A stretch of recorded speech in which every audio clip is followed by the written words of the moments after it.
नमस्कार दोस्तों, job alert channel पर आप सभी का स्वागत है। सबसे पहले अगर आप इस चैनल पर नए हो तो कृपया करके बेल आइकन प्रेस करके सब्सक्राइब करके बेल आइकन प्रेस करके ऑल नोटिफिकेशंस जरूर ऑन कर लीजिए। अगर आप इस चैनल पर पहले से जुड़े हुए हो तो ज़्यादा से ज़्यादा वीडियो शेयर जरूर कीजिए, जो कि आपके लिए बहुत बड़ी अपॉर्चुनिटी लेके आए हैं, जो कि Haryana state AIDS control society की तरफ से बहुत बड़ी रिक्रूटमेंट निकली हुई है। कौन कौन कैंडिडेट अप्लाई कर सकते हैं, सारी इन्फॉर्मेशन आपके साथ शेयर करेंगे।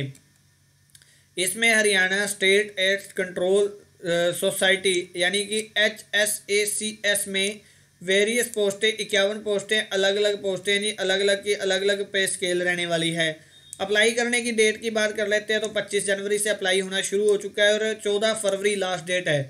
25 जनवरी से शुरू हो चुके हैं जी अप्लाई होने और 14 फरवरी इसकी लास्ट डेट है जी। ठीक है, अब कौन कौन कैंडिडेट अप्लाई कर सकते हैं, एलिजिबिलिटी की बात कर लेते हैं। काउंसलर ICTC के लिए पोस्ट ग्रेजुएशन और डिप्लोमा मांगा हुआ है। आई होप सो भी आप एडवर्टाइज पर ही चलते हैं, आपको पूरा क्लियर हो जाएगा। ये पोस्टें वाइज देख सकते हो। लैब अटेंडेंट की 11 पोस्टें हैं, काउंसलर की ब्लड बैंक की 5 पोस्टें हैं, lab attendant bank blood bank की 3 पोस्टें हैं। इसी तरह ये सारी एक एक दो दो अलग अलग वेरियस पोस्टें हैं जी। अब आप चलते हैं, ये ऑफिशियली वेबसाइट है, ये ऑफिशियली पूरे का पूरा लिंक है जी। ठीक है, और उसके बाद आपको परफॉर्मा भी हम दिखाएंगे, परफॉर्मा कौन सा आपने फिलअप करना है। ये देख सकते हो, Haryana state AIDS control society की तरफ से ये ऑफिशियली नोटिफिकेशन है। इसमें काउंसलर की, जिसमें 13,000 पर मंथ सैलरी रहने वाली है। इसमें 17 पोस्टें हैं। इसमें पहले देख लेते हैं किस किस में पोस्टें निकली। अम्बाला में 1 पोस्ट है, मौलाना अम्बाला में 1 पोस्ट है, लाहौरू भिवानी में 1 पोस्ट है, मोहना फरीदाबाद में 1 पोस्ट है, खैरी कलां फरीदाबाद में 1 पोस्ट है, हिसार में 1 है। इस तरह अलग अलग के लिए अलग अलग पोस्ट है। ये आप पूरे नोटिफिकेशन भी आपको इसके डिस्क्रिप्शन में मिल जाएगा। जैसे रानिया सिरसा में भी 1 पोस्ट है, मुस्तफ़ाबाद यमुनानगर में भी एक पोस्ट है। यानी कि जो कि मैंने आपको बताया था 17 पोस्ट है, 17 के 17 अलग अलग स्टेट में हैं। ठीक है, ये 17 पोस्टें 17 स्टेट्स में अलग अलग हैं, ये देख सकते हो। इसमें मेन असेंशली क्वालिफिकेशन की बात करें तो क्वालिफिकेशन है जी, पोस्ट ग्रेजुएशन डिप्लोमा मांगा हुआ है साइकोलॉजी में, सोशल वर्क में, साइकोलॉजी में, ह्यूमन डेवलपमेंट में, नर्सिंग में किसी भी रिकॉग्नाइज्ड यूनिवर्सिटी से किया हो, 1 साल का एक्सपीरियंस मांगा हुआ है। ठीक है जी, ये सारी आप क्वालिफिकेशंस देख सकते हो। मेन मेन चीज़ें मैं आपको बता रहा हूँ। उसके बाद लैब टेक्नीशियन की पोस्टें हैं जी, जिसमें 13,000 सैलरी रहने वाली है, 11 पोस्टें हैं।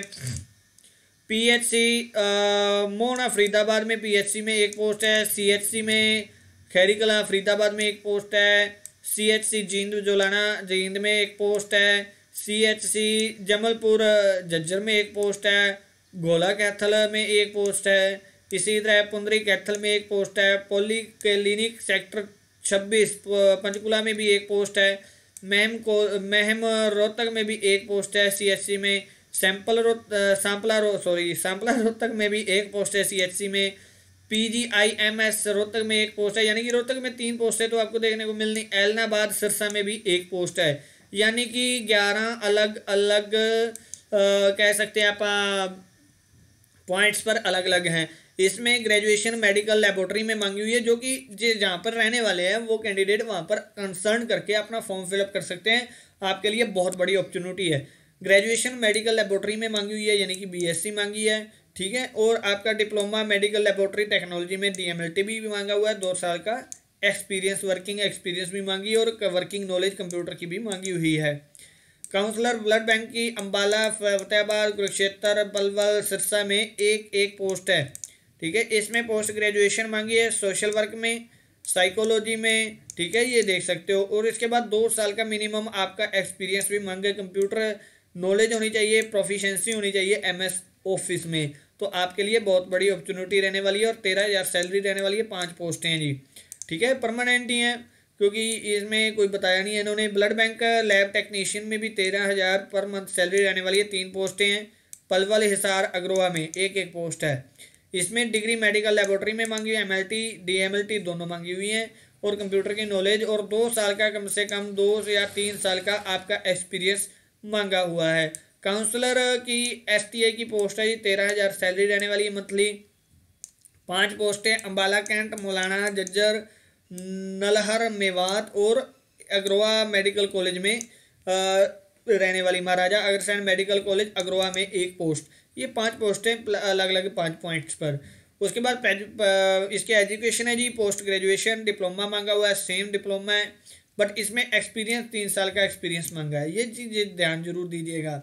और उसके बाद कंप्यूटर की वर्किंग नॉलेज मांगी हुई है। आर्ट्स सेंटर स्टाफ नर्स की पोस्टें जी 13,000 सैलरी है और 4 पोस्टें हैं। नारनौल जज्जर पंचकुला कैथल में एक पोस्ट है। बीएससी नर्सिंग या जीएनएम मांगा हुआ है, 3 साल का एक्सपीरियंस मांगा हुआ है एएनएम के साथ। आर्ट सेंटर लैब टेक्नीशियन की भी पानीपत कैथल में एक पोस्ट है, 2 पोस्टें हैं। इसमें एमएलटी मांगा हुआ है, ग्रेजुएशन मांगी हुई है। और आर्ट सेंटर डाटा मैनेजर की काउंसलर कंसोलिडेटर की सैलरी की बात करें तो 13,000 पर मंथ है। कैथल में एक पोस्ट है, इसमें भी ग्रेजुएशन मांगी हुई है, ओ लेवल का आपका या सर्टिफिकेट हो तो भी चलेगा। आर्ट सेंटर फार्मास्टिक की कैथल में एक पोस्ट है, 13,000 सैलरी है और इसमें डिग्री फार्मेसी में मांगी हुई है, 3 साल का फार्मेसी का डिप्लोमा के साथ आपका एक्सपीरियंस होना चाहिए अगर आपका डिप्लोमा है तो। उसके बाद आर्ट सेंटर केयर कंसोलिडेटर, इसकी 6,000 सैलरी है जी। एक कैथल में एक ही पोस्ट है, इसमें PLHIV के आपका कम से कम एक्सपीरियंस होना चाहिए, वर्किंग नॉलेज होनी चाहिए, लैंग्वेज लोकल लैंग्वेज की इंग्लिश की नॉलेज होनी जरूरी है। 6,000 सैलरी मंथली रहने वाली है। और उसके बाद lab technician viral load laboratory का, इसमें 20,000 पर मंथ सैलरी है, बट एक ही पोस्ट है, एक पोस्ट इसमें कोई मेंशन नहीं किया हुआ भी कहाँ पर है, बट इसमें बीएससी बायोटेक्नोलॉजी में, ग्रेजुएशन मेडिकल लेबोरेटरी में और या फिर डिप्लोमा मांगा हुआ है लेबोरेटरी टेक्नोलॉजी में यानी कि DMLT मांगा हुआ है और 1 साल का एक्सपीरियंस लेबोरेटरी का मांगा हुआ है और लेबोरेटरी का MLT का आपका 2 साल का एक्सपीरियंस भी मांगा हुआ है। एक पोस्ट है जी, 20,000 सैलरी है, इसमें सबसे ज़्यादा सैलरी इसी पोस्ट में है। और उसके बाद number of the post subjected increase decrease कम ज़्यादा हो सकती हैं, ये कोई हाँ। Applicant must be permanent residence of Haryana, जो भी कैंडिडेट अप्लाई करेगा ये जरूर स्ट्रिक्टली है हरियाणा वालों को ही ये पोस्ट मिली हुई है, हरियाणा वाले ही पोस्ट पर रहेंगे। कोई भी कैंडिडेट ट्रांसफरेबल नहीं होगा, कहीं पर ट्रांसफ़र नहीं होगा। हरियाणा की गवर्नमेंट की ये पोस्ट है, परमानेंटली पोस्ट है जी। हिंदी इंग्लिश आपको आनी चाहिए, 10वीं में हिंदी या संस्कृत होनी जरूरी है। एज रिलैक्सेशन हरियाणा गवर्नमेंट की पॉलिसी के अनुसार रहेगी।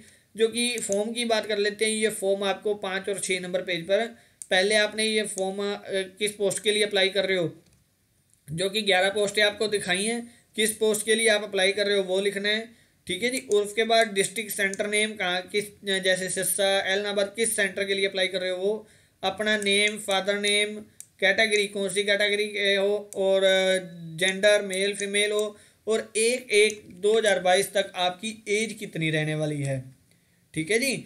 एज अपनी जरूर मेंशन कीजिए। ये मैं 1 जनवरी को आपको ये वीडियो भी प्रोवाइड करवा दूंगा क्योंकि कैंडिडेट्स के रिस्पॉन्स आ रहे हैं सर एज कैलकुलेट नहीं करनी आती। एक तो न्यूमेरिकल मेथड होता है जो आप पेन कापी से भी काउंट कर सकते हो, एक आपको ऑनलाइन वेबसाइट भी मैं दिखा दूंगा जिससे आप कभी भी 1 सेकंड में अपना एज कैलकुलेट कर सकते हो। और उसके बाद एड्रेस प्रूफ भी आपने साथ में अटैच करना है। और आई होप सो भी यहाँ पर आपके लिए जगह बहुत कम दी हुई है इन्होंने, यहाँ पर अपना कॉन्टैक्ट नंबर लिख दीजिए, मोबाइल नंबर यहाँ पर डाउन में लिख दीजिएगा, मेल आईडी भी यहाँ पर लिख दीजिए, ठीक है। उसके बाद क्वालिफिकेशन कितनी है, परसेंटेज कितनी है, एक्सपीरियंस कितना है, स्पेसिफाइड है, ये सारा लिख दीजिएगा। नॉलेज कंप्यूटर की है या नहीं, attested photocopies relevant document must be attached, कितनी अटैच कर रहे हो, 2 या 3 या 4। 1 passport size photo should be fixed on the application form, यहाँ पर आपने एक अपनी फ़ोटो भी साथ में अटैच करनी है। सिग्नेचर आपके यहाँ पर सिग्नेचर कर देने हैं, ठीक है। अब बात आती है सेंड कहाँ पे करना है आपने, क्योंकि जो मेन बात है वो आपके साथ कंसर्न कर रहा हूँ। Application should be reach at the office of concern civil surgeon at the 5 बजे तक शाम के, कब, 14 फरवरी के शाम के 5 बजे तक आपके जो भी नियर सिविल सर्जन है वहाँ पर आपने ये फॉर्म ऑफलाइन मोड में दे के आना है, ठीक है। आई होप सो भी आपको क्लियर हो चुका है। Original certificates should be shall be verified at the time of return test, incomplete application shall be rejected. Reserve the right the cancel the above advertisement at any time without any assign any reason there for. ठीक है, ये सारी की सारी form पोस्टें cancel out भी हो सकती हैं। अब आपको पता लग गया जो भी जिस भी पोस्ट के रिगार्डिंग, जैसे मान लीजिए छोटा बताता हूँ, एक सैंपल दे देता हूँ। जैसे आप CHC की कैथल के लिए अप्लाई करोगे, कैथल का जो भी सिविल सर्जन है, सरकारी हॉस्पिटल में सिविल सर्जन है, उससे कंसर्न कर सकते हो आप, वहाँ पर आपने फॉर्म अपना सबमिट करवाना है। ओके, दैट क्लियर है। आई होप सो भी ये इन्फॉर्मेशन आपको सारी समझ आ चुकी है। पोस्टें, अलग अलग पोस्टों की पूरी डिटेल आपके साथ मैं शेयर कर चुका हूँ। ये भी देख सकते हो, application should be reach the office of the concern civil surgeon by 5 PM। 5 PM तक आपका फॉर्म सिविल सर्जन के पास, जिस भी ब्रांच में आप अप्लाई करोगे वहाँ पर पहुँच जाना चाहिए 14 फरवरी तक। 14 फरवरी से पहले आप सबमिट करवा दीजिएगा। अगर इसी तरह की और भी आप इंफॉर्मेशन चाहते हो, हमारे चैनल पर नए हो तो कृपया करके चैनल सब्सक्राइब करके बेल आइकन प्रेस जरूर कर लीजिए, ऑल नोटिफिकेशन जरूर ऑन कर लीजिए, ताकि आपको सबसे पहले बिग अपडेट्स मिल सके। अगर आप हमारे चैनल पर पहले से जुड़े हुए हो तो ज़्यादा से ज़्यादा वीडियो शेयर कीजिए, हमारा सहयोग कीजिए। वीडियो देखने के लिए आप सभी का बहुत बहुत धन्यवाद। Thank you very much.